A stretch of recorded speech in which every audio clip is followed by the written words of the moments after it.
What's up, everybody? I recently just saw on YouTube a lot of hype for this Pokemon Go coming out, and I'd just like to share my thoughts, or like almost like a review of what I think is going to be happening with the game as it comes out. First, to start with the cons of the the app that will be coming up. Unfortunately, I don't believe that it's going to be VR like it shows. There was an April Fool's in 2014 that ended up showing that it basically was, VR. Well, it's not called VR. It's because VR, need the headset. But it's not going to be VR. It's not going to be like they're shown. The trailer's very misleading. They show a watch. It's supposed to be called Pokemon Plus.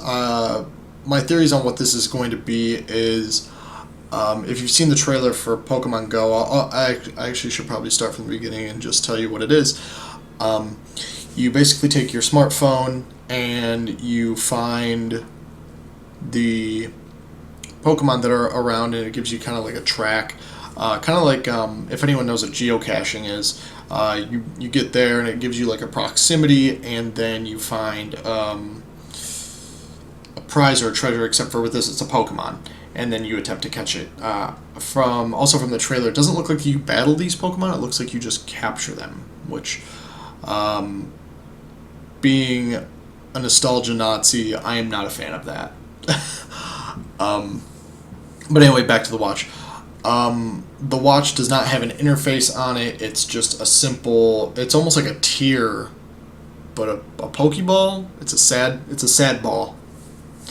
And so what this does, what I assume that this does, is it's just going to vibrate or light up or make some type of noise when you're around other people to battle, or the Pokemon to catch, or when they have these giant, I don't want to call them global events, city events, town events, whatever have you. Another problem is, they're showing these battles, the VR battles, and everyone's so into it, but it's turn-based. It's going to be turn-based because all Pokemon games are turn-based. It's not, like normal games where you just run around. Like, I can't call them normal games, non-turn-based games where you just run around and you just shoot or attack things. You don't control them yourself. It's just typically not how any type of Pokemon game has been developed. My biggest con and fear about this game, being, the old school Pokemon lover, when I used to sit there for hours at a time on my original Game Boy and just play Pokemon like Blue or Red or Yellow, yeah, because me and my brother had that Red and Blue. But anyways, is it's just going to be Pokemon for the phone. I mean, yeah, you can go.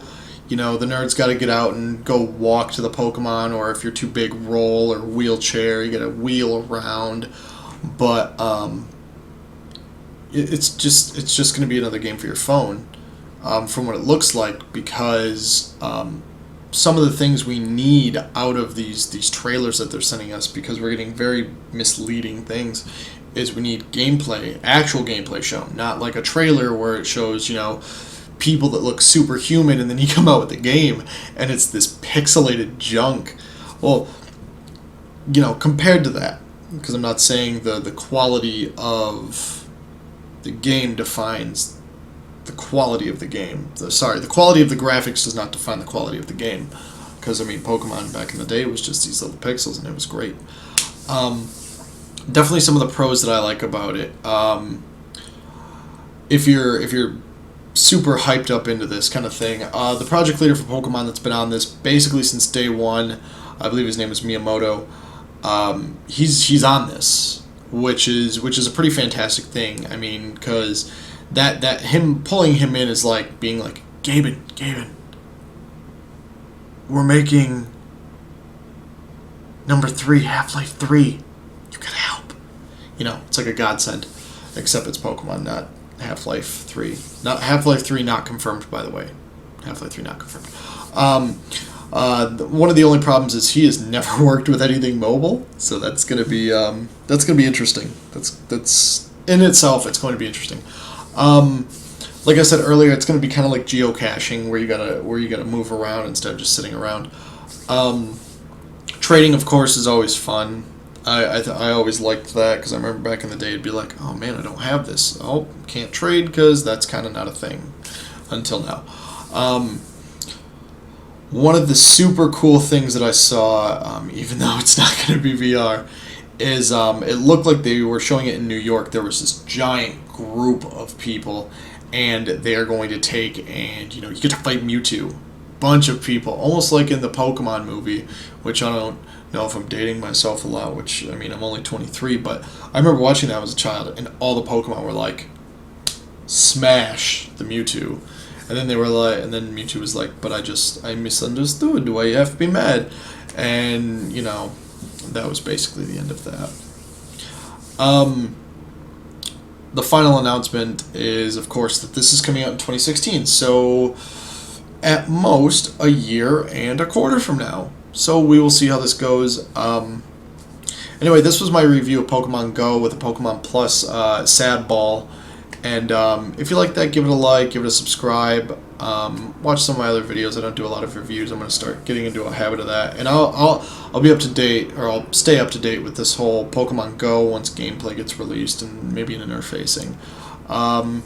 Anyways, you guys have a good day. This is Hangry Hippo, and I'll see you all on the field. Bye.